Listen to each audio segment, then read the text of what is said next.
আর এদের মতো কিছু নষ্টা কিছু মেয়ে, মা বোন তো কিছু বলতে হয় না, এদের মতো কিছু নষ্টা মেয়ের জন্য আজকে এই যে এইরকম বোন যারা বিদ্রোহী আছে এরকম বোনগুলো সম্মাননীয় হচ্ছে। ঠিক আছে, এরা হচ্ছে এরকম। যখন আন্দোলন হয় তখন আমি আমার বাবাকে বলে আসছি যে আমিও যাই। আমার একটা বান্ধবী ছিল, এই যে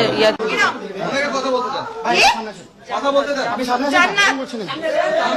নাম জান্নাত কি করেন? ওনার মুখ থেকে শুনুন। আপনি প্রশ্নটা আমি করবো, আমি করবো। স্টুডেন্ট কোন ইউনিভার্সিটি স্টুডেন্ট? পটুয়াখালী সরকারি কলেজ। পটুয়াখালী সরকারি কলেজের কোন ডিপার্টমেন্ট?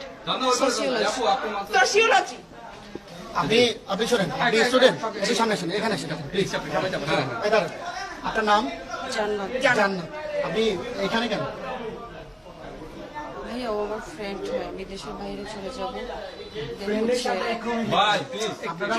আপনার ফ্রেন্ড হয়, ফ্রেন্ড সত্য আপনি এখানে থাকছেন, ঠিক আছে? আপনারা যে এখানে অবৈধভাবে থাকছেন, আপনারা কি ম্যারিড? তাহলে অবৈধভাবে কেন থাকছেন?